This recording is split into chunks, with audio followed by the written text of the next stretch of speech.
লাইফে প্রত্যেকটা মানুষ কিন্তু তার ভালোবাসার কাছ থেকে এরকম একটা সারপ্রাইজ তো আশা রাখেই।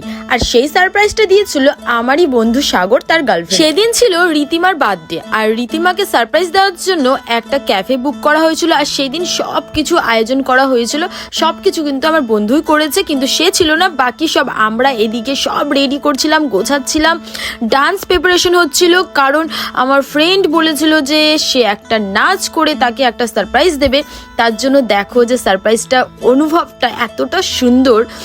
আর এখানটায় আমাদেরকে ডান্স করার কথা বলছিল প্রথমের পার্টটুকু। তো আমি ডিসাইড করলাম যে কারণ রীতিমার সব থেকে কাছের মানুষ যারা, তার ফ্রেন্ডস, তারা যদি এই জিনিসটা করে সেটাই সব থেকে বেশি বেটার হবে। তার জন্য আমি বললাম, সাজেস্ট করেছি তোরা কর, সব থেকে বেস্ট হবে, এতে রীতিমা বেশি খুশি হবে। তারপর দেখো সাগর এত সুন্দর করে ডান্স করেছে, সেটার ফুল ভিডিও কিন্তু ইনস্টাগ্রাম আপলোড অলরেডি রয়েছে। তারপর দেখো আমরা চলে গেলাম গিফট করতে, তাকে গিফট করা হয়েছে। তারপর দেখো কেক কাটার পালা। আর তখনকার দেখো সাগরের যে লাইট, ওই যে কি বলে ওটাকে, বন্দুকের মধ্যে যে একটা বাজি ফোটে, সেটা আর হচ্ছিল না, অনেকক্ষণ পরে কেক টেক কাটার পরে সেটা হয়েছে।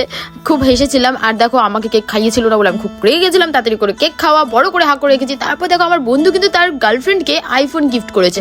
আর শুধুমাত্র আইফোন না, অনেক কিছু গিফট করা হয়েছিল ওই নাচের মাধ্যমে, পুরোটা কিন্তু দেখানো হয়নি। আর তারপর দেখো অনেকটাই মজা করেছি, চা খেয়ে নিয়েছিলাম। তারপর আমরা একটু ডান্স করছিলাম। আর ডান্স কিন্তু করতে প্রত্যেকটা মেয়ে, প্রত্যেকটা ছেলে কিন্তু ভালোবাসে বেশিরভাগ ক্ষেত্রে। আর আমরা তো যেখানে যাব সেখানে ডান্স হইচই হবে না, এটা কি হয়? তারপর খাওয়া দাওয়া করলাম, চিকেন কষা আর মিক্সড ফ্রাইড রাইস সবাই মিলে খেয়ে নিলাম। আমার দেখা প্রথম এরকম টাইপের সারপ্রাইজ, যেটা আমার নিজে চোখে দেখা, কারণ ফোনে তো সবসময় দেখি, রিয়েলে তো দেখা হয় না, সেটা আমরা কিন্তু রিয়েলে দেখলাম সেই দিনকাই। খুব অল্প সময়ের মধ্যে কিন্তু সাগর আর রীতিমার এত সুন্দর একটা রিলেশন। আর ওদের কিন্তু তার দুদিন আগে ফার্স্ট অ্যানিভার্সারি গিয়েছিল। আমি চাই ওরা সারা জীবন এইভাবে হাসি খুশি আর সবসময় এইভাবেই সারাটা জীবন কাটাক, খুব ভালো থাকুক আর সুস্থ থাকুক। তারপর দেখো আমরা কিভাবে বেলুন ফাটাচ্ছিলাম বাচ্চাদের মতো। অ্যাকচুয়ালি আমাদের দিন দিন বয়সটা বাড়ছে ঠিকই, কিন্তু বিহেভিয়ার্স কিন্তু অনেকটাই বাচ্চাদের মতো হয়ে আছে। আসলে এরকম জিনিসটা থাকলে পরে না, প্রত্যেকটা জিনিস খুব ভালো কাটে। তুমি লাইফে যত আনন্দ করবে, যত এনজয় করবে, তত তোমার ভালো লাগবে।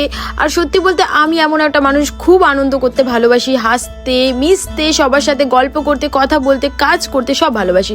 তো বন্ধুরা, এত সুন্দর একটা সারপ্রাইজ কি তোমরা ডিজার্ভ করো? তোমরা কি চাও? তোমাদের কি আশা? তাহলে কিন্তু কমেন্ট অবশ্যই করবে। আমার কিন্তু পার্সোনালি খুবই ভালো লেগেছে। ভিডিও ভালো লাগলে লাইক, শেয়ার, কমেন্ট আর সাবস্ক্রাইব কিন্তু করে দিও। আর ফেসবুক পেজে একটা ফলো করে দিও। সো বন্ধুরা, টাটা, বাই বাই।